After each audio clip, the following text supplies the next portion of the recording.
A los 65 años yo tenía millones. Entonces mi nuera me robó todo. Tuve que trabajar como limpiadora en un tribunal. Nadie creía que yo fuera abogada. Un día, un anciano humilde quedó sin defensa frente a un acusador rico. Solté la escoba. Su señoría, yo lo represento. Todos se rieron, pero en 30 minutos probé su inocencia. Y el juez se puso pálido. Al final de la audiencia, el millonario me invitó a cenar y... Me alegra tenerte aquí. Sigue mi historia hasta el final y comenta desde qué ciudad me estás viendo. Así podré ver hasta dónde ha llegado mi historia. Me llamo Elida y tengo 65 años. Cada mañana a las 5:30 me levanto en mi pequeño apartamento que huele a café recalentado y soledad. Me pongo el uniforme azul marino que me identifica como empleada de limpieza del Tribunal Municipal y camino las 6 cuadras que me separan del edificio donde una vez fui respetada. El edificio de mármol blanco se alza imponente contra el cielo gris de la mañana. Sus columnas grecas me reciben con la misma frialdad de siempre, pero yo ya no entro por la puerta principal. Ahora uso la entrada de servicio, donde el guardia de seguridad apenas levanta la vista de su periódico cuando paso mi tarjeta de identificación. $800 mensuales. Eso es lo que gano ahora, por limpiar los mismos pasillos por los que antes caminaba con mi maletín de cuero, vestida de traje sastre, que costaban más de lo que ahora gano en 2 meses. La ironía no se me escapa, pero he aprendido a tragarme la amargura junto con el café barato de la máquina expendedora. Mi primera parada siempre es el baño de empleados del 3er piso. Ahí guardo mis cosas en un casillero oxidado, una muda de ropa, una fotografía familiar que ya no miro, y en el fondo, envuelto en una bolsa plástica, mi maletín de abogada. No sé por qué lo mantengo ahí, tal vez porque es lo único que me queda de quien solía ser. Elvira me lo quitó todo.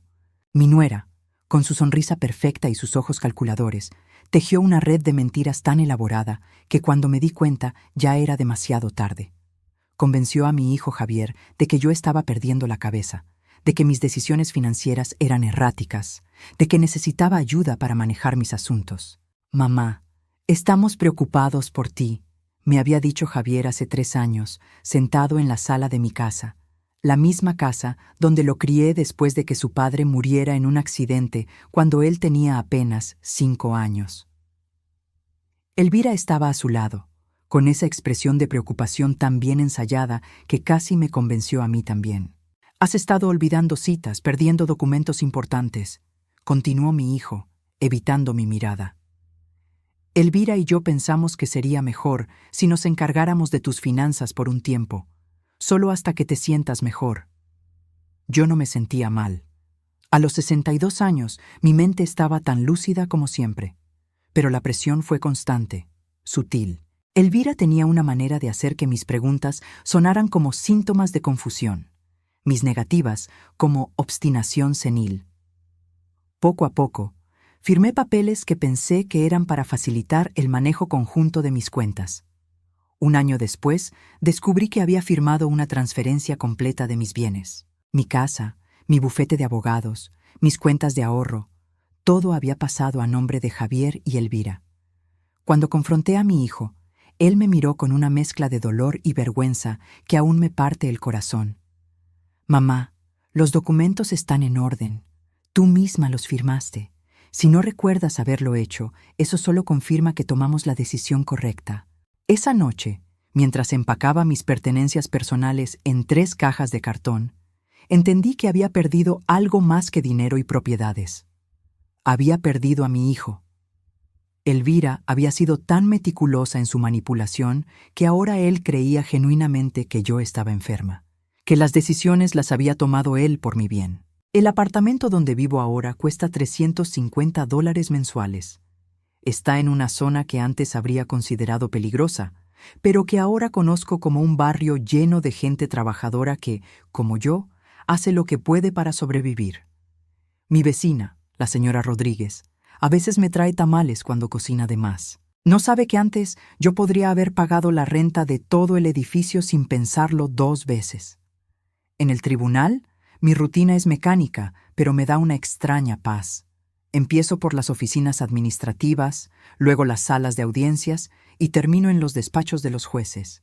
Es ahí donde el conocimiento que creí perdido vuelve a despertar. Escucho fragmentos de conversaciones legales mientras trapeo los suelos. Los abogados jóvenes discuten casos complejos con una confianza que no siempre coincide con su competencia. He visto errores garrafales en argumentaciones, lagunas legales que podrían cambiar el curso de un juicio, injusticias que se cometen por ignorancia o negligencia. Pero soy invisible. Una mujer mayor con uniforme de limpieza puede estar presente en cualquier conversación importante sin que nadie le preste atención. Es como si fuera un mueble más del mobiliario, útil pero irrelevante. El juez Martín es diferente. A veces, cuando limpio su oficina, me saluda con cordialidad genuina. «Buenos días, señora», dice siempre, y cuando le contesto que me llamo Elida, él repite mi nombre como si fuera importante recordarlo. Es un hombre de unos 50 años, cabello gris en las sienes, ojos inteligentes detrás de gafas de lectura. Hay algo en él que me recuerda por qué decidí estudiar Derecho hace tantos años, la búsqueda genuina de justicia. Una mañana, mientras organizaba los expedientes en su escritorio, no pude evitar leer el encabezado de uno de ellos. Era un caso de custodia donde una abuela luchaba por mantener la guarda de sus nietos después de que su nuera la había acusado de incompetencia mental. Las similitudes con mi propia situación me provocaron un nudo en el estómago. Esa tarde, al salir del trabajo, caminé más lento de lo usual hacia mi apartamento. Las calles estaban llenas de gente regresando a sus hogares, a sus familias, a sus vidas plenas. Yo regresaba a mi cuarto vacío, a mi cena solitaria, a mis noches en vela pensando en todo lo que había perdido. Pero algo había cambiado ese día. Ver ese expediente había despertado algo en mí que creía muerto. La indignación ante la injusticia, el impulso de defender a los indefensos, la necesidad visceral de luchar por lo que es correcto. Me detuve frente a un espejo en el escaparate de una tienda cerrada. La mujer que me miraba desde el reflejo tenía el cabello gris recogido en un moño sencillo, arrugas que hablaban de preocupaciones y decepciones. Pero también tenía algo que no había notado en mucho tiempo, una chispa en los ojos, una determinación que creía perdida para siempre. Esa noche saqué mi maletín del casillero oxidado y lo abrí en la mesa de mi pequeña cocina. Dentro estaban mis libros de derecho, subrayados y anotados después de décadas de uso, mis códigos legales, mi sello profesional. Todo cubierto de polvo pero intacto, como si hubiera estado esperando este momento. Al día siguiente, mientras limpiaba la sala de audiencias número 3, presencié algo que cambiaría todo. Un anciano de unos 70 años estaba siendo interrogado por un abogado joven que claramente no entendía las complejidades del caso. El hombre mayor, vestido con un traje gastado pero limpio, respondía con la dignidad de quien ha trabajado toda su vida, pero que ahora se veía perdido en un sistema legal que lo sobrepasaba. Su caso era simple. Su propio hijo intentaba despojarlo de la pequeña casa que había heredado de su esposa, alegando que el anciano ya no era competente para manejar sus propios asuntos. El abogado defensor, públicamente asignado, había preparado una defensa tan débil que era prácticamente inexistente. Mientras pasaba la fregona cerca de la mesa de la defensa, escuché al abogado susurrar a su cliente: «Señor García, le sugiero que acepte el acuerdo. Su hijo está dispuesto a permitirle quedarse en la casa si firma la transferencia de propiedad». El señor García levantó la vista con ojos llenos de confusión y dolor. «Pero si firmo eso, ¿qué garantía tengo de que no me eche después? Es mi casa, la compré con el sudor de 40 años de trabajo». El abogado se encogió de hombros con una indiferencia que me heló la sangre. «Es lo mejor que podemos conseguir en estas circunstancias». En ese momento, mientras veía la resignación apoderarse del rostro del anciano, algo se rompió dentro de mí. No podía quedarme callada. No podía ser cómplice de otra injusticia, viendo cómo alguien más era despojado de todo por la avaricia de su propia familia. Dejé la fregona apoyada contra la pared y caminé hacia la mesa donde estaba sentado el señor García. El abogado me miró con sorpresa claramente molesto por la interrupción. Disculpe, señora, esto es una audiencia privada, me dijo con tono condescendiente. Pero yo ya no era solo Elida la limpiadora. En ese momento volvía a ser la abogada que había luchado durante décadas por la justicia, que había defendido a los indefensos, que había construido una carrera sobre la base de proteger a quienes más lo necesitaban.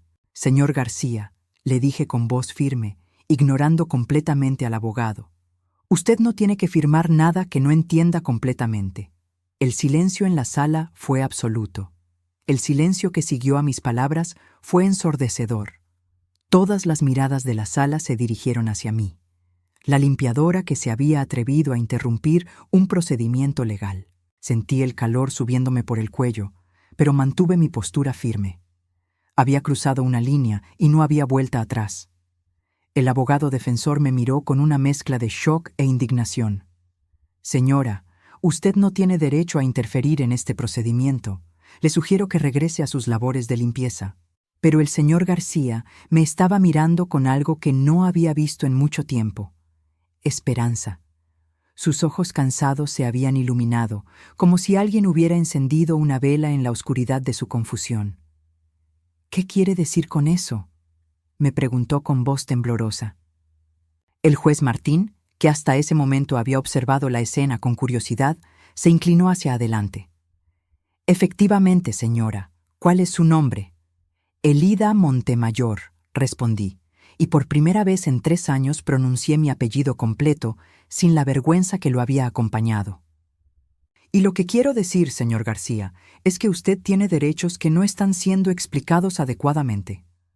El abogado defensor se puso de pie abruptamente. Su señoría, esto es completamente irregular. Esta mujer es empleada de limpieza y no tiene autoridad para brindar asesoramiento legal. Tenía razón en parte. Técnicamente ya no tenía licencia para ejercer. Elvira se había encargado de que perdiera también mi colegiatura cuando no pude pagar las cuotas anuales después de quedarme sin recursos. Pero mi conocimiento seguía ahí, intacto, esperando el momento adecuado para emerger. Tiene razón, letrado, dije dirigiéndome al abogado defensor con la formalidad que había usado durante décadas en las salas de tribunal. No estoy brindando asesoramiento legal. Simplemente estoy ejerciendo mi derecho como ciudadana a señalar que el señor García merece entender completamente las implicaciones de cualquier documento que va a firmar. El juez Martín me estudió con renovado interés. Había algo en mi tono, en mi postura, en la manera en que formulaba mis palabras que claramente lo había intrigado. Continúe, me dijo. Respiré profundo. Era ahora o nunca. Su señoría, si me permite, creo que hay aspectos de este caso que no han sido adecuadamente explorados. El señor García tiene derecho a una defensa competente, y transferir la propiedad de su hogar bajo estas circunstancias podría constituir abuso de anciano bajo el Código Civil, sección 215. Un murmullo se extendió por la sala. El abogado de la parte acusadora, un hombre joven vestido con un traje caro que claramente representaba al hijo del señor García, intercambió miradas nerviosas con su cliente. El juez Martín se quitó las gafas y me miró directamente. «Señora Montemayor, ¿tiene usted formación legal?» Era el momento de la verdad. Podía mentir, inventar una excusa, volver a ser invisible, o podía enfrentar mi pasado y luchar por lo que era correcto. Sí, su señoría. Soy abogada graduada de la Universidad Nacional, promoción del 82. El silencio volvió a llenar la sala, pero esta vez era diferente. Era el silencio del reconocimiento, de las piezas de un rompecabezas comenzando a encajar. ¿Y por qué está trabajando como empleada de limpieza en lugar de ejercer su profesión?, preguntó el juez Martín con una suavidad que me sorprendió. Esa era la pregunta que había estado evitando durante 3 años. La pregunta que me hacía a mí misma cada noche cuando me quedaba despierta en mi pequeño apartamento, recordando todo lo que había perdido. Circunstancias personales, su señoría, respondí. Pero eso no cambia el hecho de que el señor García está siendo presionado para tomar una decisión que podría dejarlo sin hogar. En ese momento, el anciano se puso de pie con dificultad. «Señora», me dijo con voz quebrada, Mi hijo dice que si no firmo, van a declararme incompetente y me van a meter en un asilo. Dice que es por mi bien, que ya no puedo cuidarme solo. Las palabras me golpearon como un puño en el estómago. Era mi propia historia repitiéndose, otra familia destruida por la avaricia disfrazada de preocupación. ¿Cuántos años tiene usted, señor García? 73, señora. ¿Vive solo en su casa? Sí, desde que murió mi esposa hace 5 años, pero me las arreglo bien. Cocino, limpio, pago mis cuentas. El problema es que mi hijo dice que la casa necesita reparaciones que yo no puedo costear. Me volví hacia el abogado de la parte acusadora. ¿Cuáles son específicamente esas reparaciones que ameritan la transferencia de propiedad? El joven abogado consultó nerviosamente sus papeles. Problemas de plomería, pintura, algunos asuntos eléctricos. ¿Tiene un estimado del costo de esas reparaciones? Aproximadamente $15,000. Sentí una oleada de indignación. ¿Y cuál es el valor estimado de la propiedad? El abogado evitó mi mirada. $120,000. Su señoría, dije dirigiéndome al juez, estamos hablando de transferir una propiedad valuada en $120,000 para resolver problemas que cuestan $15,000. Esto no tiene lógica económica a menos que el motivo real sea otro. El juez Martín asintió lentamente. Letrado, le dijo al abogado defensor público, ¿ha explorado alternativas como un préstamo sobre la propiedad para las reparaciones? El abogado defensor se veía claramente incómodo. Su señoría, mi cliente es anciano y... Mi cliente, lo interrumpí, y luego me corregí inmediatamente. Perdón, el señor García es anciano pero no incapacitado. Hay una diferencia significativa bajo la ley. El juez Martín me miró con una expresión que no podía descifrar. Señora Montemayor, ¿estaría dispuesta a actuar como consultora en este caso? Obviamente bajo la supervisión del abogado defensor asignado. Mi corazón comenzó a latir tan fuerte que pensé que toda la sala podría escucharlo. Era una oportunidad que no había esperado, una puerta que se abría después de 3 años de caminar en la oscuridad. Sería un honor, su señoría. El resto de la audiencia transcurrió como un sueño. Trabajando junto al abogado defensor público, que claramente se sentía aliviado de tener ayuda competente, logramos exponer las verdaderas motivaciones del hijo del señor García.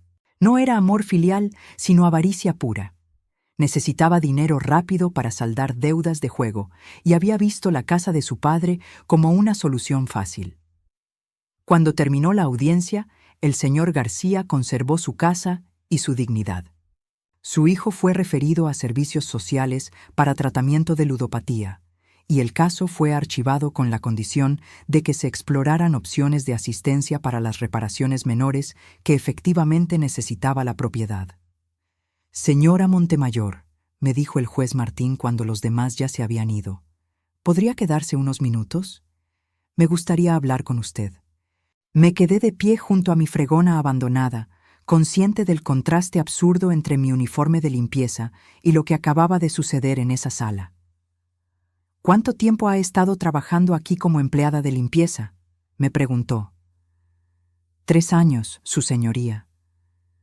¿Y en todo ese tiempo nunca había intervenido en un caso? No, señor, pero lo de hoy. No pude quedarme callada. Se quitó las gafas y las limpió lentamente. Señora Montemayor, he sido juez por 15 años. He visto abogados con décadas de experiencia que no habrían manejado ese caso con la competencia que usted demostró hoy. ¿Qué le pasó? ¿Por qué no está ejerciendo? Era la pregunta que había estado evitando. Pero después de lo que había sucedido ese día, ya no podía esconderme detrás de medias verdades. Perdí todo, le dije simplemente. Mi casa, mi bufete, mis ahorros. Fui víctima de un fraude familiar muy elaborado. Mi nuera logró convencer a mi hijo de que yo estaba perdiendo mis facultades mentales y necesitaba ayuda para manejar mis asuntos.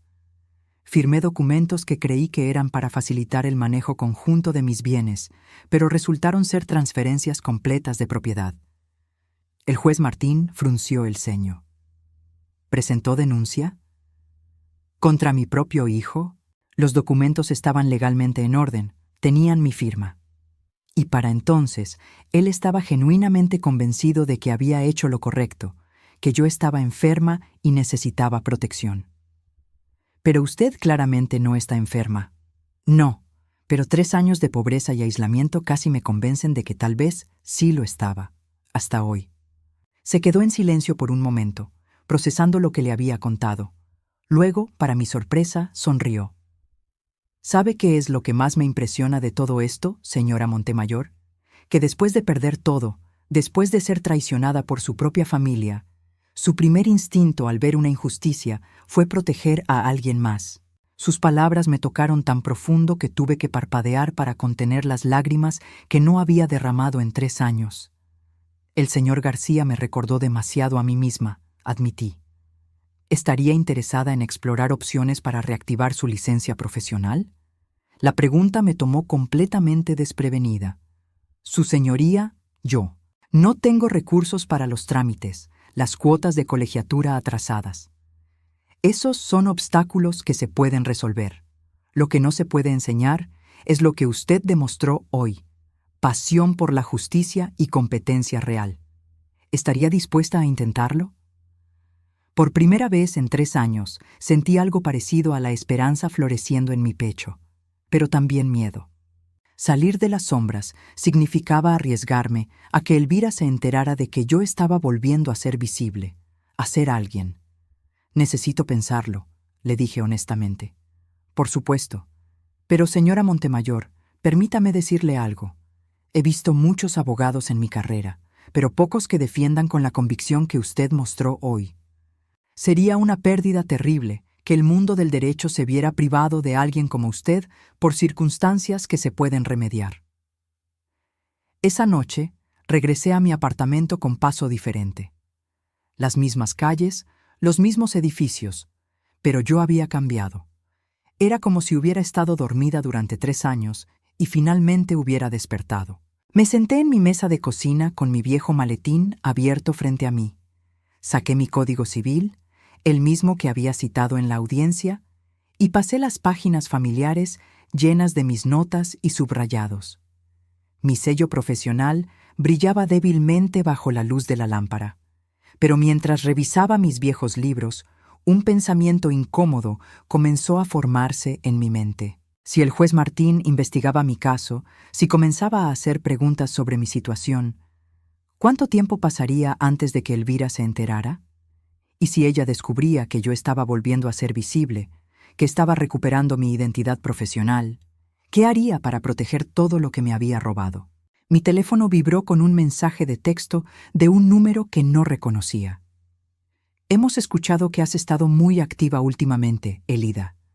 Sería una pena que Javier se enterara de que estás causando problemas otra vez. La sangre se me heló en las venas. Era Elvira.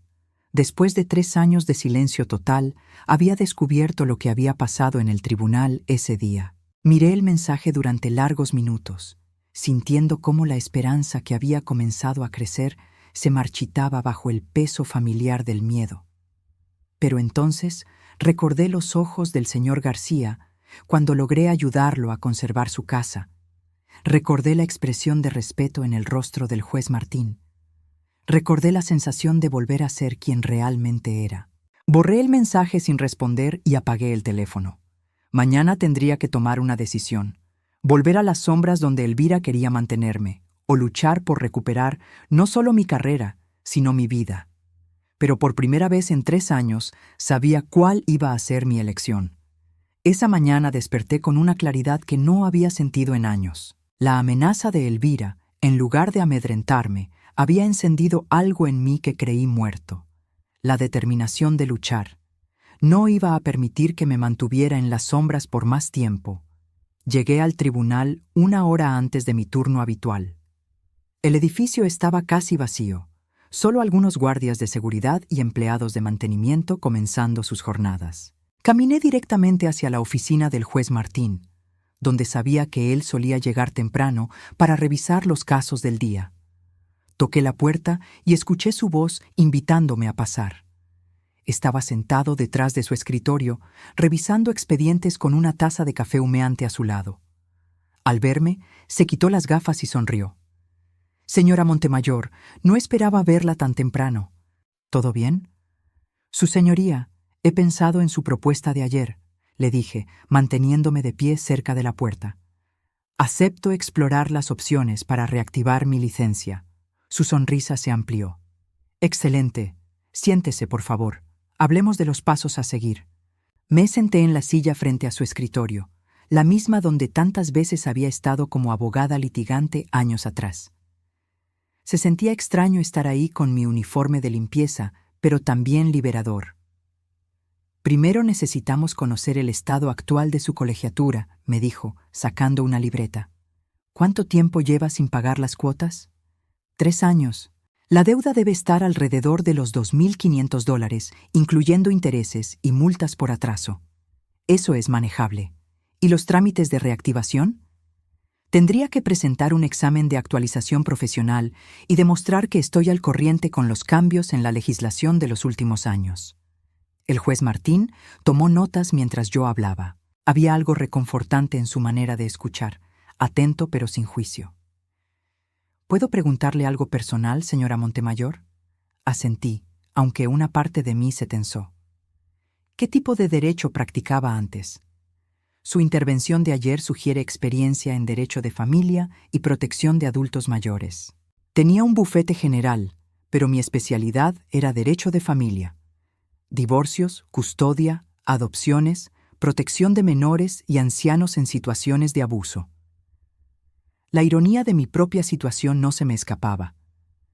Durante 22 años defendí a personas que estaban siendo explotadas por sus propias familias. ¿Y nunca sospechó lo que le estaba pasando a usted? La pregunta me dolió porque tocaba la herida más profunda, mi propio sentimiento de estupidez por haber caído en la trampa de Elvira.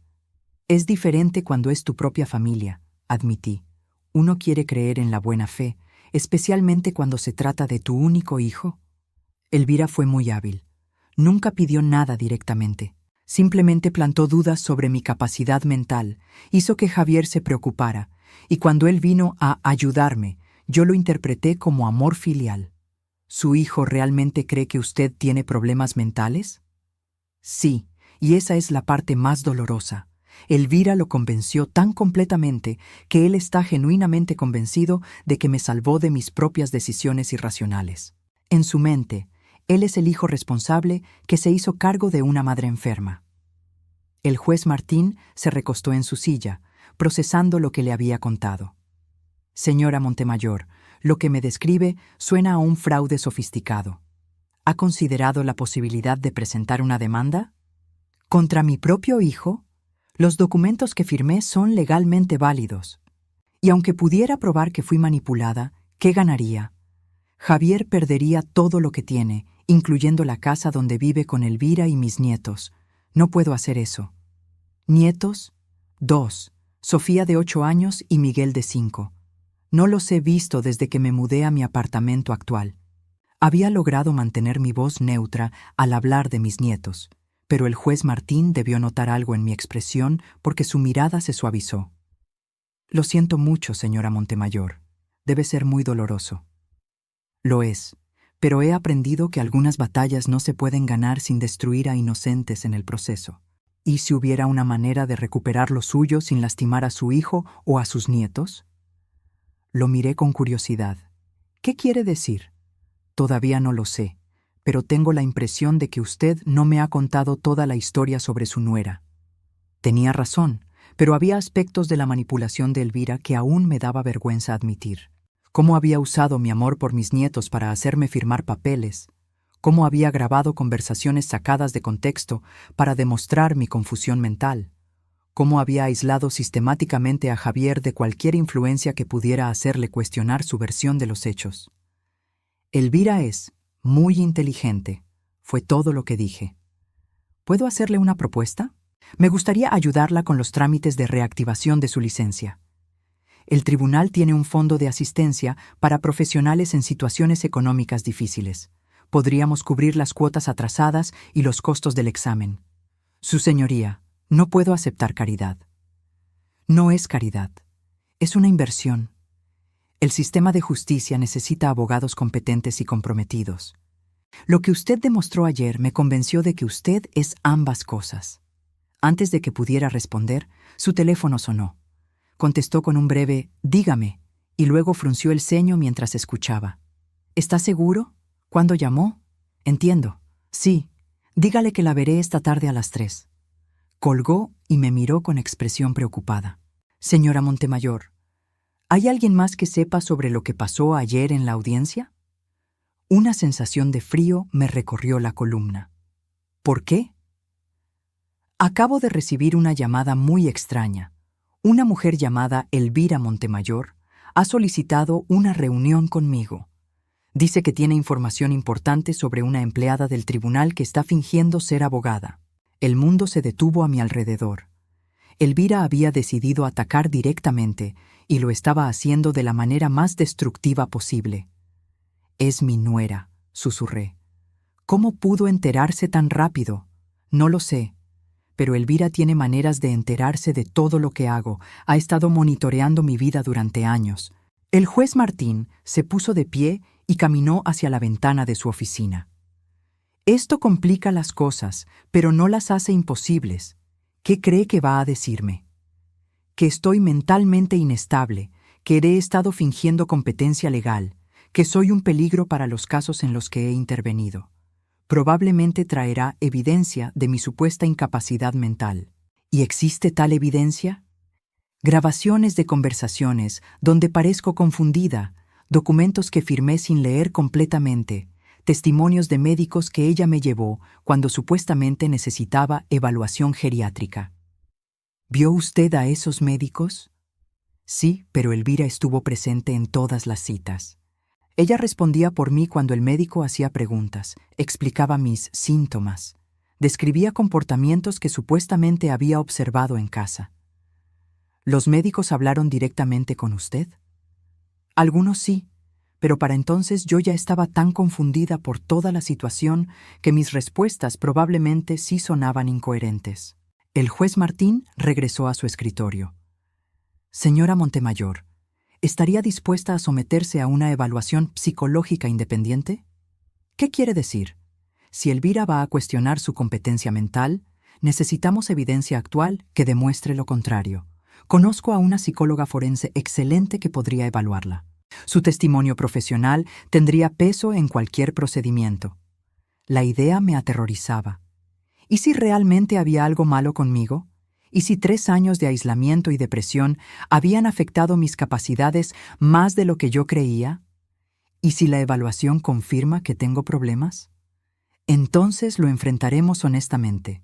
Pero señora Montemayor, después de observarla ayer, estoy bastante seguro de que su mente está perfectamente clara. ¿Por qué está haciendo esto por mí? Se sentó nuevamente y me miró directamente. ¿Puedo ser completamente honesto con usted?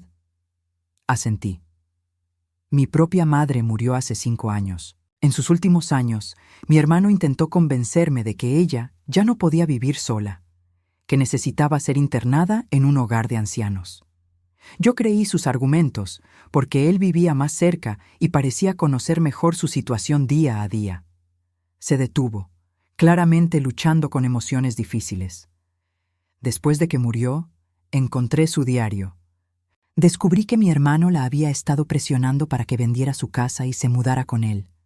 Ella no quería hacerlo, pero él la convenció de que yo también pensaba que era lo mejor. Murió creyendo que sus 2 hijos pensábamos que era una carga. Lo siento mucho. Cuando la vi defendiendo al señor García ayer, cuando escuché su historia, me di cuenta de que mi madre había tenido razón todo el tiempo. Era competente, independiente, y nosotros la tratamos como si fuera un problema que resolver. ¿Su hermano lo hizo con mala intención? No. Creo que genuinamente pensaba que estaba haciendo lo correcto. Pero eso no cambió el resultado. Mi madre pasó sus últimos años sintiéndose invisible y no valorada. Entendí por qué estaba dispuesto a ayudarme. No era solo caridad profesional, era una oportunidad de redención personal. Acepto la evaluación psicológica, le dije. Excelente, La contactaré hoy mismo. Mientras tanto, ¿qué va a hacer sobre Elvira? No lo sé.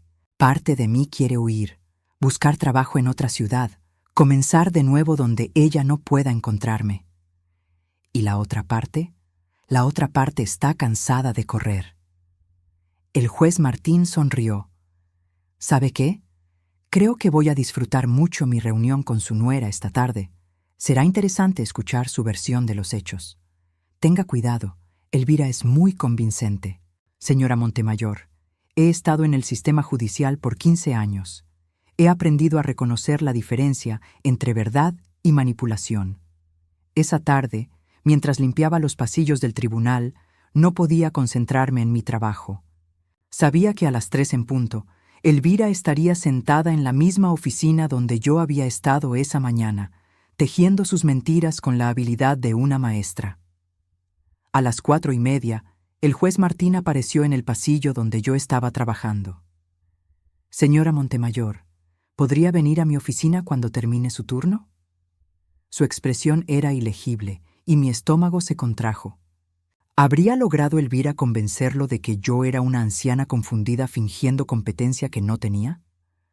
Cuando llegué a su oficina 1 hora después, él estaba de pie junto a la ventana, mirando hacia la calle. ¿Cómo fue la reunión?, pregunté, aunque no estaba segura de querer saber la respuesta. Se volvió hacia mí con una expresión que no pude interpretar, muy esclarecedora. Su nuera es exactamente como usted la describió, inteligente, manipuladora y completamente convincente. Mi corazón se hundió. ¿Le creyó? Oh, no, todo lo contrario. Pero debo admitir que si no hubiera hablado con usted primero, si no hubiera presenciado su competencia profesional ayer, probablemente habría creído cada palabra que me dijo. ¿Qué le dijo exactamente?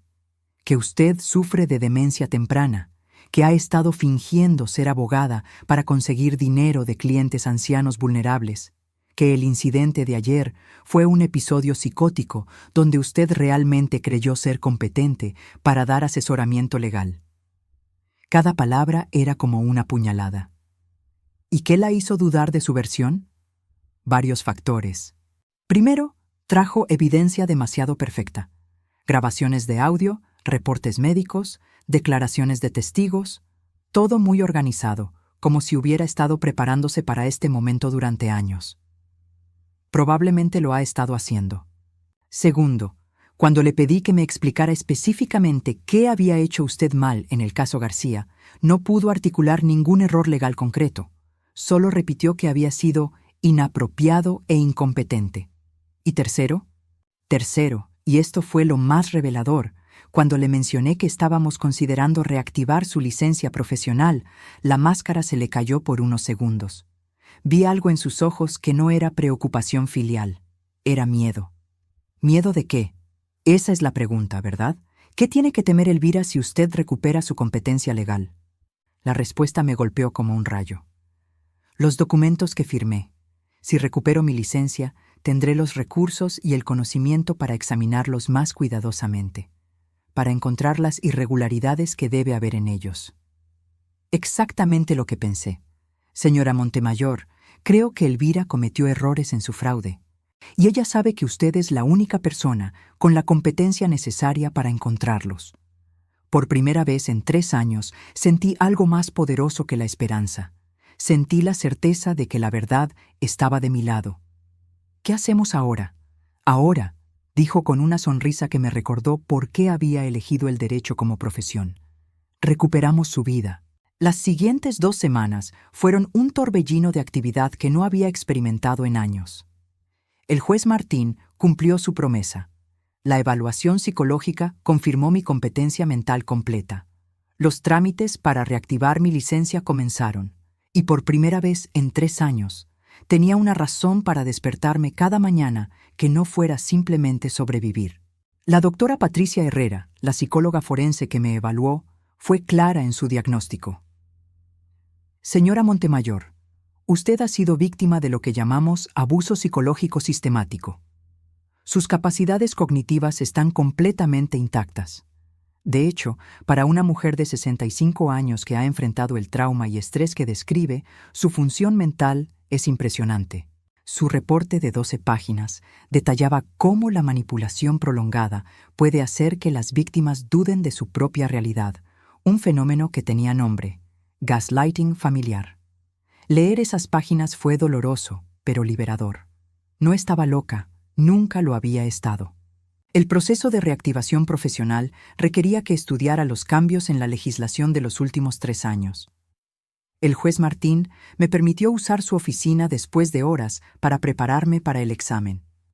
Cada noche, después de terminar mi turno de limpieza, me cambiaba el uniforme por ropa normal y me sentaba en esa oficina rodeada de códigos legales. Era extraño estar en ambos mundos. De día era Élida la limpiadora, invisible y silenciosa. De noche era la abogada que había sido, estudiando casos, analizando precedentes, recordando por qué había amado tanto esta profesión.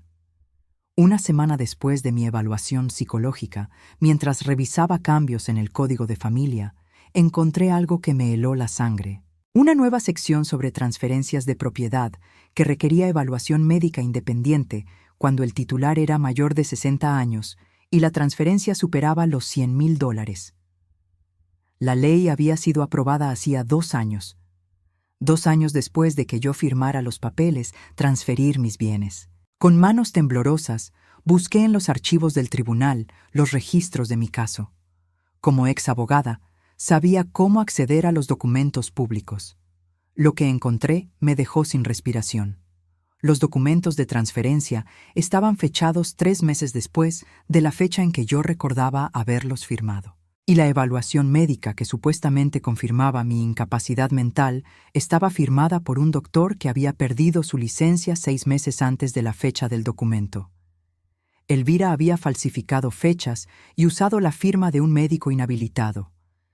Corrí hacia la oficina del juez Martín, que todavía estaba ahí revisando casos para el día siguiente. «Su señoría, encontré algo», le dije, sin aliento por la carrera y la emoción. Le expliqué mis hallazgos mostrándole los documentos.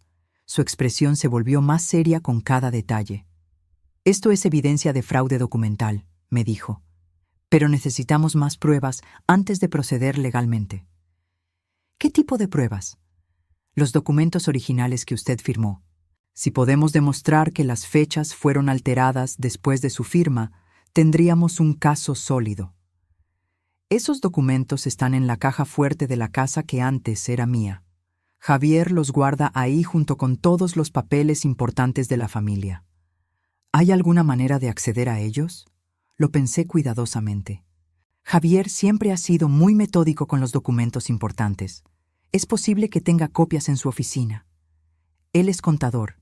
Trabaja desde casa en lo que antes era mi biblioteca. ¿Podría conseguir acceso? La idea me aterrorizaba. No he hablado con mi hijo en 2 años. La última vez que intenté contactarlo, Elvira contestó el teléfono y me dijo que si volvía a molestarlos llamaría a la policía. El juez Martín se recostó en su silla pensando. ¿Hay alguien más que pudiera ayudarnos? ¿Algún familiar, amigo de la familia? No. Elvira se encargó de aislarme de todos nuestros conocidos comunes. Les dijo a todos que yo estaba enferma y que la familia necesitaba privacidad para lidiar con mi deterioro. ¿Qué hay de sus nietos? ¿Mantiene algún contacto con ellos? Ninguno. Elvira les dijo que la abuela estaba muy enferma y que verme los confundiría y asustaría. Era doloroso admitir cuán completamente había logrado Elvira borrarme de la vida de mi propia familia.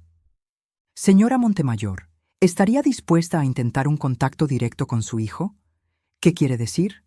Una conversación cara a cara, sin Elvira presente. Eso sería imposible. Ella no lo deja hablar conmigo a solas. ¿Ni siquiera en su lugar de trabajo? Lo pensé. Javier tenía algunos clientes que visitaba en sus oficinas. Los martes y jueves por la tarde solía ir a una empresa de construcción para revisar sus libros contables. Hay una posibilidad, admití, pero sería muy arriesgado. Si Elvira se entera, ¿qué es lo peor que podría pasar? Que Javier se convenza aún más de que estoy loca. Que Elvira use mi acoso como evidencia adicional de mi inestabilidad mental. ¿Y qué es lo mejor que podría pasar? Que Javier finalmente escuche mi versión de los hechos sin la influencia de Elvira. Esa noche no pude dormir. La posibilidad de ver a mi hijo después de 2 años, de intentar recuperar aunque fuera una pequeña parte de nuestra relación, era tentadora, pero aterrorizante. A la mañana siguiente tomé una decisión. Voy a intentarlo, le dije al juez Martín cuando llegué al tribunal. ¿Estás segura? No, pero tengo que intentarlo. Si hay una posibilidad de que Javier recuerde quién soy realmente, tengo que tomarla. El jueves por la tarde, después de terminar mi turno, me cambié en el baño del tribunal y me dirigí hacia las oficinas de Construcciones Mendoza, donde sabía que Javier estaría revisando cuentas. Durante el camino, ensayé lo que le diría. ¿Cómo resumir 3 años de dolor en una conversación que probablemente duraría minutos antes de que él se fuera? La recepcionista me dirigió hacia la sala de conferencias donde Javier estaba trabajando. A través del vidrio esmerilado pude ver su silueta familiar, inclinado sobre papeles, concentrado en sus cálculos. Se veía más viejo, más cansado. Tenía 37 años, pero parecía de 45. Toqué la puerta suavemente. ¡Adelante! Escuché su voz por primera vez en 2 años. Cuando abrí la puerta y nuestras miradas se encontraron, el tiempo se detuvo. Vi shock, confusión y algo que podría haber sido dolor cruzar por su rostro. «Mamá», susurró. «Hola, Javier». Se puso de pie lentamente, como si estuviera viendo un fantasma. «¿Qué? ¿Qué estás haciendo aquí?» «Necesito hablar contigo. Solo 5 minutos». «Mamá, no puedes aparecer así. Elvira dijo que...» «Javier, por favor, 5 minutos. Después me iré y no volveré a molestarte si eso es lo que quieres». Algo en mi tono debe haberlo afectado porque cerró la puerta y regresó a su asiento, aunque mantuvo distancia. «¿Cómo me encontraste?» «Sé que vienes aquí los jueves. Algunas cosas las madres no las olvidan, sin importar cuán enfermas supuestamente estén». Se estremeció ante mis palabras. «Mamá, sobre eso, nosotros solo queríamos ayudarte». «Lo sé, y quiero que sepas que no te culpo por creer lo que Elvira te dijo sobre mí». La sorpresa en su rostro fue evidente. Claramente había esperado reproches o súplicas. «¿No estás enojada conmigo?» «Estoy triste, Javier, pero no enojada. Una madre no puede enojarse con su hijo por protegerla, así él esté siendo manipulado para hacerlo». «¿Manipulado?» «Hijo, ¿alguna vez te has preguntado por qué nunca pudiste hablar conmigo a solas durante ese periodo? ¿Por qué Elvira siempre tenía que estar presente cuando discutíamos mis supuestos problemas?» Vi una sombra de duda cruzar por su rostro. Era un contador, un hombre analítico. Plantar la semilla de la pregunta correcta a veces era más efectivo que tratar de dar respuestas. Ella estaba preocupada. ¿O estaba controlando la información que recibía sobre mí? «Mamá, vimos los reportes médicos. ¿Los viste? ¿O Elvira te dijo lo que decían?»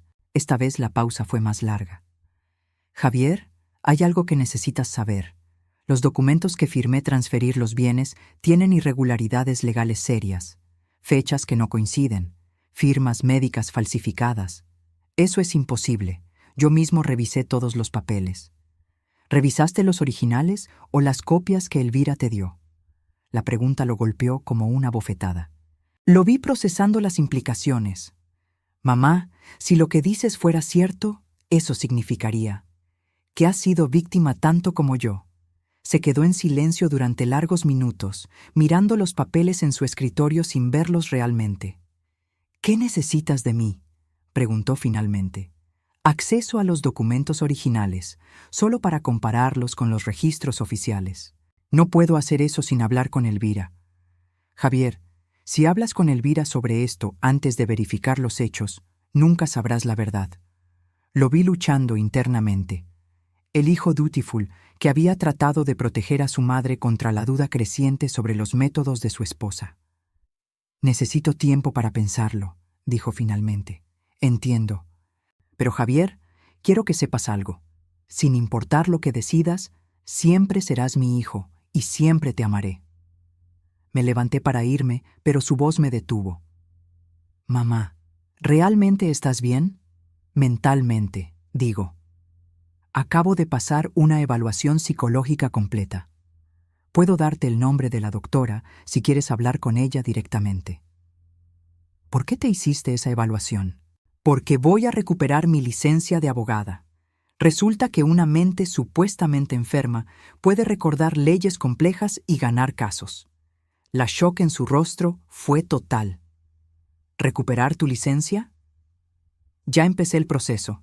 También descubrí que hay leyes nuevas que se aplican retroactivamente a transferencias como la mía. Leyes que requieren salvaguardias que no se siguieron en nuestro caso. Dejé que esa información se asentara antes de continuar. Javier, no estoy buscando venganza. Estoy buscando la verdad, y creo que tú también la mereces. Cuando me fui de esa oficina, sabía que había plantado las semillas de duda que necesitaba plantar. Ahora solo podía esperar que el sentido analítico de mi hijo y su amor por la verdad fueran más fuertes que la manipulación de Elvira. Esa noche, mi teléfono sonó. Era un número que no reconocía. «Mamá, Javier, encontré algo en los documentos. Necesitamos hablar». El encuentro con Javier fue en un café pequeño a las afueras de la ciudad, lejos de los lugares donde Elvira podría encontrarnos accidentalmente. Cuando llegué, él ya estaba ahí, sentado en una mesa del rincón con una carpeta manila frente a él. Se veía como si no hubiera dormido en días. «Mamá». Se puso de pie cuando me vio, y por primera vez en 3 años me abrazó. Era un abrazo tímido, lleno de dolor y arrepentimiento, pero era mi hijo abrazándome otra vez. «Gracias por llamarme», le dije, sintiendo las lágrimas que había contenido durante tanto tiempo finalmente escapar. Nos sentamos y él abrió la carpeta con manos temblorosas. «No sabes cuánto siento todo esto. No sabes cuánto. Javier, ahora no es momento para disculpas. ¿Qué encontraste?» Respiró profundo y sacó varios documentos. «Primero, comparé las fechas como me pediste. Tienes razón. Los documentos originales que tú firmaste están fechados 3 meses antes que los que están registrados oficialmente». Mi corazón se aceleró, pero mantuve mi voz calmada. «¿Qué más?» «La evaluación médica que supuestamente confirma tu incapacidad mental. El doctor perdió su licencia 6 meses antes de la fecha del documento. Investigué en el registro médico estatal. ¿Cómo explica Elvira esas discrepancias? No se las he mencionado aún, pero hay más». Su voz se quebró. «Mamá, encontré grabaciones». «¿Grabaciones?» «En su laptop.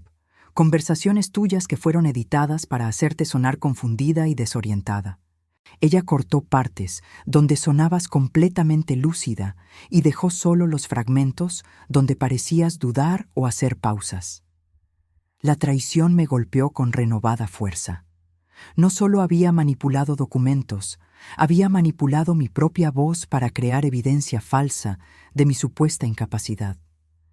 «También encontré emails», continuó Javier.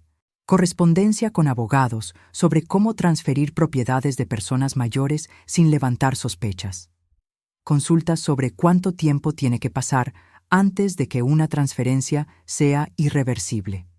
¿Desde cuándo planea esto?» Los primeros emails son de hace 5 años, mucho antes de que ella te dijera que estabas mostrando signos de deterioro mental. 5 años.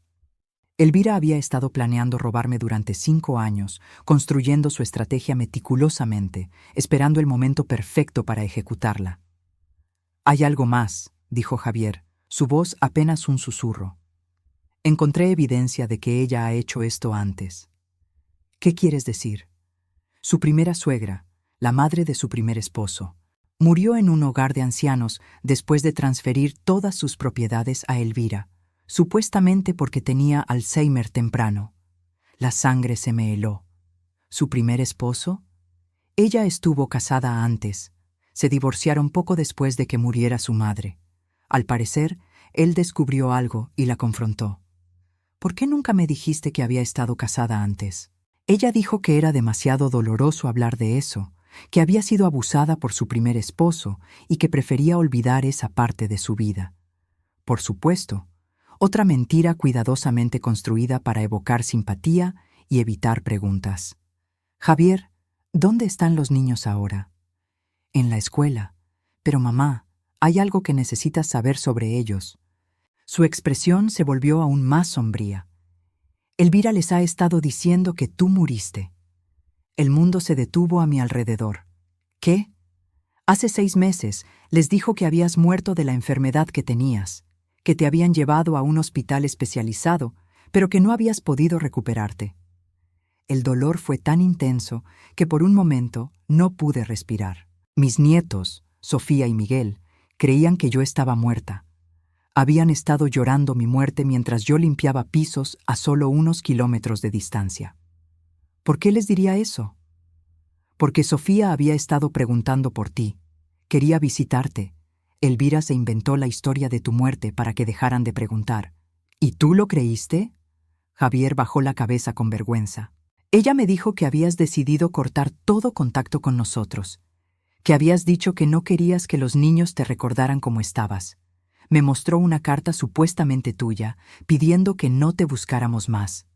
Una carta que nunca escribí. Una carta que ahora sé que ella escribió.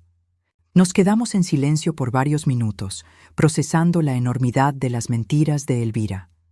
No solo había robado mi dinero y mis propiedades, había robado mi familia, mi identidad e incluso mi derecho a existir en la memoria de mis nietos. ¿Qué vas a hacer?, le pregunté finalmente. No lo sé, mamá. Si expongo todo esto, pierdo todo. La casa, los ahorros, la estabilidad de mis hijos. ¿Y si no lo haces? Entonces soy cómplice de todo lo que te hizo. Javier, hay algo que necesitas entender. No estoy buscando venganza contra ti. Tú también fuiste víctima de su manipulación. Pero firmé los documentos, avalé las decisiones, basándote en información falsa que ella te proporcionó. ¿Qué propones que hagamos? Primero, necesito que copies todos esos documentos y me los entregues. Segundo, necesito que hables con un abogado independiente, alguien que Elvira no conozca. ¿Y después? Después depende de ti. Puedes confrontar a Elvira y darle la oportunidad de devolver voluntariamente lo que robó, o podemos proceder legalmente. Si la confronto, ella negará todo. Dirá que falsifiqué la evidencia, que estoy confabulado contigo. Probablemente. Pero Javier, hay algo que Elvira no sabe. ¿Qué? Que ya no soy la mujer invisible que ella cree que soy. En 2 semanas recupero mi licencia profesional.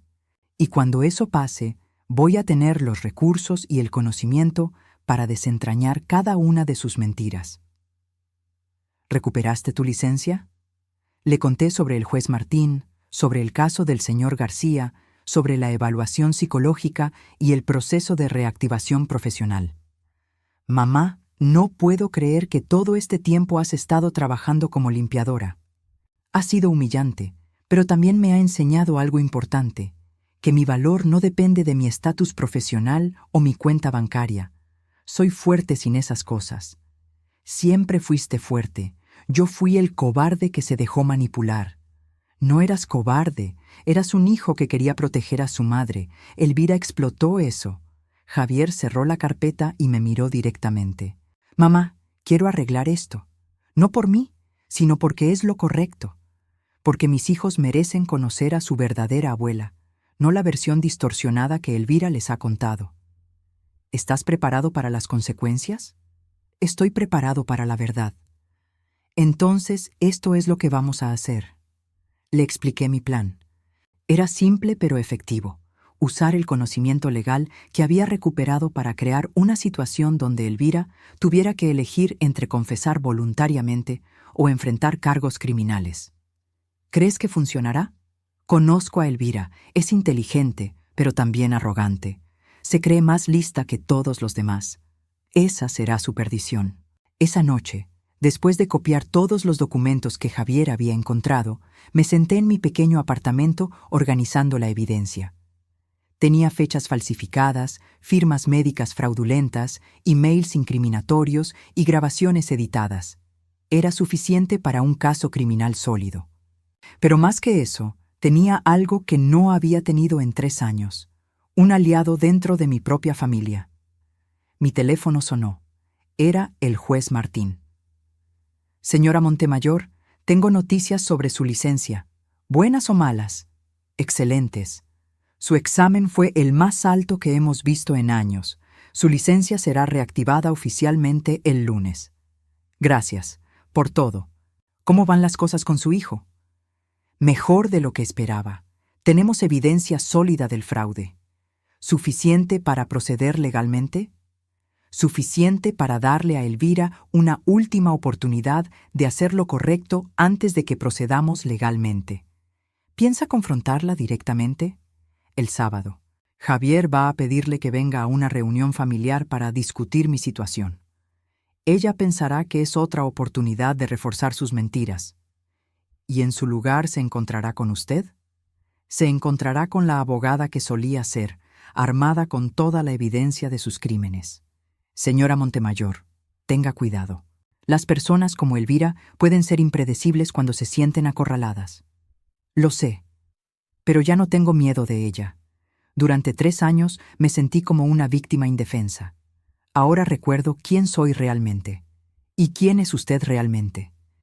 Soy Élida Montemayor, abogada especializada en proteger a víctimas de abuso familiar. Y nadie, ni siquiera mi propia nuera, va a seguir abusando de mí. Esa noche dormí mejor de lo que había dormido en 3 años. Mañana sería el día del ajuste de cuentas, pero por primera vez en mucho tiempo, no era yo quien tenía miedo. El sábado por la mañana me vestí cuidadosamente para la reunión. No el uniforme de limpieza que había usado durante 3 años, sino un traje sastre que había comprado con mi primer sueldo después de decidir recuperar mi licencia.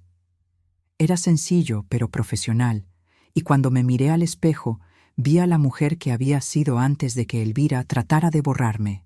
Llegué a la casa que había sido mía media hora antes de la hora acordada. Javier me estaba esperando en la entrada, nervioso, pero decidido. ¿Estás segura de que quieres hacer esto?, me preguntó. Nunca he estado más segura de nada en mi vida. Ella llegará en 15 minutos.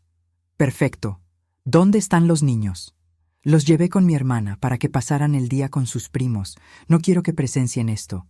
Entramos a la casa. Ver mi antigua biblioteca convertida en la oficina de Javier fue doloroso, pero también fortalecedor. Esta era mi casa, mis libros, mi vida, y era hora de reclamarla. ¿Tienes todos los documentos? Javier señaló la mesa donde había organizado meticulosamente toda la evidencia. Documentos originales y falsificados lado a lado, printouts de emails, transcripciones de las grabaciones editadas, reportes de investigación sobre el doctor que había perdido su licencia. Cuando llegue, deja que hable primero, le dije. Quiero escuchar qué nuevas mentiras ha inventado sobre mí. El sonido de un auto en el garage nos alertó de su llegada. Javier se puso tenso, pero yo me sentí extrañamente calmada. Había estado esperando este momento durante 3 años. La puerta se abrió y Elvira entró con la confianza de alguien que cree tener control total de la situación. Javier, amor, ¿de qué querías hablar sobre tu ma? Se detuvo abruptamente cuando me vio sentada en lo que había sido mi sillón favorito, rodeada de evidencia de todos sus crímenes. Por primera vez en 3 años, vi miedo real en los ojos de Elvira. Hola, Elvira, le dije con una sonrisa que no tenía nada de calidez. Creo que tenemos mucho de qué hablar. El silencio que siguió a mis palabras fue denso, cargado de 3 años de mentiras que finalmente estaban a punto de colapsar. Elvira se quedó paralizada en la entrada, sus ojos moviéndose rápidamente entre los documentos esparcidos sobre la mesa y mi rostro. ¿Qué está haciendo aquí?, preguntó finalmente, su voz perdiendo la suavidad manipuladora que siempre usaba. Ahora sonaba áspera, peligrosa. Vivo aquí, respondí con calma. O solía vivir antes de que tú me robaras mi hogar. Javier se dirigió a mi hijo sin quitarme los ojos de encima. Pensé que habíamos acordado que era mejor para todos si tu madre no. Se acabaron los acuerdos basados en tus mentiras, Elvira, la interrumpió Javier. Su voz temblaba, pero había una firmeza que no había escuchado en años. Elvira lo miró con shock genuino. ¿De qué estás hablando? De esto, dije, levantando uno de los documentos. la evaluación médica falsificada que usaste para justificar mi supuesta incapacidad mental. Esa evaluación es completamente legítima. ¿Firmada por un doctor que perdió su licencia 6 meses antes de la fecha del documento? Vi el momento exacto en que se dio cuenta de que su engaño había sido descubierto. Su rostro palideció, pero rápidamente intentó recuperar el control. Eso es imposible. Javier, claramente tu madre ha falsificado. No, la cortó Javier. Yo mismo verifiqué los registros médicos estatales. El doctor Rodríguez perdió su licencia en marzo del 2020 por mala práctica. Tu documento está fechado en septiembre del 2020. Elvira se acercó a la mesa, tratando de mantener su compostura. Debe haber un error en las fechas, como el error en las fechas de transferencia de propiedad. Pregunté, mostrándole los documentos lado a lado. Los originales que firmé están fechados en junio. Los registros oficiales muestran septiembre. Yo no sé nada sobre eso. ¿O como los emails a abogados preguntando sobre transferencias de propiedades de ancianos? Continué, leyendo directamente de las impresiones. Querido licenciado Martínez, tengo una consulta sobre el proceso más eficiente para transferir propiedades cuando el titular original puede estar desarrollando problemas de memoria. Esos emails fueron sacados de contexto. ¿Qué contexto justifica planear el robo de propiedades durante 5 años antes de ejecutarlo? Elvira se enderezó y por un momento pude ver la mujer calculadora que se escondía detrás de la máscara de nuera preocupada. No puedes probar nada de esto. Son especulaciones de una mujer que claramente está obsesionada con culpar a otros por sus propios problemas. ¿Como las grabaciones editadas de mis conversaciones? Esta vez su máscara se resquebrajó completamente. ¿Qué grabaciones? Javier puso una grabadora sobre la mesa. ¿Te suena familiar esto? Presionó play. Mi voz salió del aparato, sonando confundida y desorientada. No recuerdo. ¿Cuándo dije eso? Estoy confundida. No entiendo. Esa grabación fue parte de la evidencia que presentaste para demostrar mi deterioro mental, le dije. Porque es real. Así es como sonabas durante esas conversaciones. Javier presionó otro botón. Ahora escucha la versión completa sin editar. Esta vez, mi voz sonó clara y lúcida. No recuerdo haber dicho que quería vender la casa. ¿Cuándo dije eso? Nunca expresé ese deseo. Estoy confundida por esta afirmación porque no refleja mis sentimientos reales. No entiendo por qué insistes en que dije algo que no dije. El contraste era devastador. Elvira había cortado meticulosamente mis respuestas para crear una narrativa completamente falsa. Tú revisaste mis archivos privados, me acusó, desesperada por cambiar el foco de atención. Javier revisó los archivos de su propia casa, la corregí. Como propietario legal, tiene todo el derecho de revisar cualquier documento almacenado en su propiedad. ¿Propietario legal? La casa es nuestra, está a nuestros nombres. Basándose en documentos fraudulentos, dijo Javier. Mamá, enséñale el último documento. Saqué una carpeta que había mantenido cerrada hasta ese momento. Un reporte de investigación sobre tu primer matrimonio. La sangre huyó completamente de su rostro. Eso no tiene nada que ver con el hecho de que le hiciste exactamente lo mismo a tu primera suegra, con que la convenciste de transferir todas sus propiedades argumentando incapacidad mental y que murió en un hogar de ancianos después de que se quedó sin recursos. Eso es completamente diferente. Ella realmente tenía Alzheimer. Según los reportes médicos que yo obtuve, ella fue diagnosticada con Alzheimer 6 meses después de transferir sus propiedades. Tiempo suficiente para que quedaras con todo antes de que la enfermedad la incapacitara realmente. Elvira se desplomó en una silla, finalmente entendiendo que todos sus engaños habían sido expuestos. ¿Qué quieren de mí?, preguntó con voz derrotada. Queremos la verdad, dijo Javier, y queremos que devuelvas lo que robaste. No puedo devolver nada. Todo está invertido, comprometido. En ese caso, dije, poniéndome de pie, procederemos con las demandas criminales por fraude documental, robo mediante engaño y abuso de anciano. Espera. ¿Por qué debería esperar? Has tenido 3 años para hacer lo correcto. ¿Por qué? Porque si procedes legalmente, Javier y los niños perderán todo. ¿Realmente quieres destruir a tu propia familia? Tú ya destruiste a mi familia, le respondí. Pero a diferencia de ti, yo no voy a lastimar a inocentes para obtener lo que quiero. Me dirigí hacia Javier. Hijo, esto es lo que propongo. Elvira firma un acuerdo de devolución gradual de las propiedades. La casa regresa a mi nombre, pero ustedes pueden seguir viviendo aquí pagando un alquiler razonable hasta que encuentren otra vivienda. Los ahorros que quedan se dividen. Una parte para compensar lo que perdí, otra parte para garantizar la estabilidad de los niños. ¿Y si me niego?, preguntó Elvira. Entonces mañana por la mañana presento las demandas criminales. Y te aseguro que con la evidencia que tenemos, no solo perderás todo lo que robaste, sino que pasarás varios años en prisión. También, agregó Javier, procederé con el divorcio. Los niños no pueden crecer con alguien que ha demostrado ser capaz de este nivel de engaño y crueldad. Elvira lo miró con shock. ¿Me estás abandonando? Me estoy protegiendo a mí mismo y a mis hijos. Mamá tenía razón. Yo también fui tu víctima.